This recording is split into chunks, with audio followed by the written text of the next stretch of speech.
সরকার দেশকে একটি কল্যাণমূলক রাষ্ট্র হিসেবে প্রতিষ্ঠা করতে চায় বলে মন্তব্য করেছেন প্রধানমন্ত্রী তারেক রহমান। বিভ্রান্তি সৃষ্টিকারীদের বিষয়ে সজাগ থাকার আহ্বানও জানান প্রধানমন্ত্রী। কিশোরগঞ্জে আলাদা কর্মসূচিতে এসব কথা বলেন সরকার প্রধান। প্রধানমন্ত্রী হিসেবে দায়িত্ব গ্রহণের পর প্রথমবার কিশোরগঞ্জে তারেক রহমান। সড়ক পথে বিভিন্ন পয়েন্টে দলীয় নেতাকর্মী ও সাধারণ মানুষের উষ্ণ অভ্যর্থনা আর ভালোবাসায় সিক্ত হন তিনি। কিশোরগঞ্জ পুরাতন স্টেডিয়ামে প্রান্তিক জনগোষ্ঠীর মাঝে ফ্যামিলি কার্ড বিতরণ কর্মসূচিতে অংশ নেন সরকার প্রধান। এ সময় বিভ্রান্ত সৃষ্টিকারীদের বিষয়ে সজাগ থাকার আহ্বান জানান প্রধানমন্ত্রী।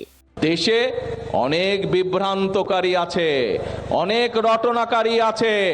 এদের ব্যাপারে আমাদেরকে সতর্ক থাকতে হবে, দেখতে হবে এরা অতীতে কি করেছে। সেই অতীত বিবেচনা করে তাদেরকে আমাদেরকে চোখে চোখে রাখতে হবে। এর আগে আচমিতা জর্জ ইনস্টিটিউট স্কুলে শিক্ষার্থীদের সাথে কুশল বিনিময় করেন তিনি। পরে কিশোরগঞ্জের কটিয়াদি কার্ভ হ্যাচারি কমপ্লেক্স পরিদর্শন করেন। অংশ নেন জাতীয় মৎস্য পক্ষ 2026-এর উদ্বোধনী অনুষ্ঠানে। মৎস্য খাতে বিশেষ অবদানের স্বীকৃতি স্বরূপ 14 ব্যক্তি ও প্রতিষ্ঠানের হাতে পদক তুলে দেন প্রধানমন্ত্রী। জেলেদের জীবন জীবিকার উন্নয়নে সরকার অত্যন্তভাবে আন্তরিক এবং এরই অংশ হিসাবে মৎস্য চাষিদেরকে কৃষক কার্ডের আওতায় আনা হবে এবং হয়েছে এর মধ্যে। একই সঙ্গে জেলেদের পরিচয়পত্র প্রদান ও নিবন্ধন কার্যক্রম চলমান রয়েছে।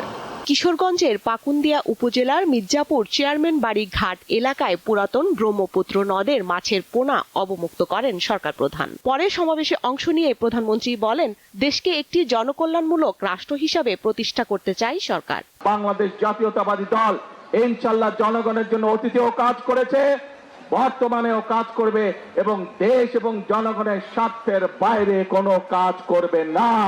পরে ঐতিহাসিক শোলাকিয়া ঈদগাহ ময়দানে সরকারের নেওয়া বিভিন্ন উন্নয়ন প্রকল্প ও কার্যক্রমের উদ্বোধন করেন প্রধানমন্ত্রী। একই স্থানে জাতীয়তাবাদী ছাত্র দল কিশোরগঞ্জ জেলা শাখার আয়োজনে বৃক্ষরোপণ কর্মসূচিতেও অংশ নেন তিনি। দিনের কর্মসূচি শেষে সন্ধ্যায় ঢাকার উদ্দেশ্যে কিশোরগঞ্জ ত্যাগ করেন সরকার প্রধান। স্বস্তিকা সিংহ, দীপ্ত সংবাদ, ঢাকা।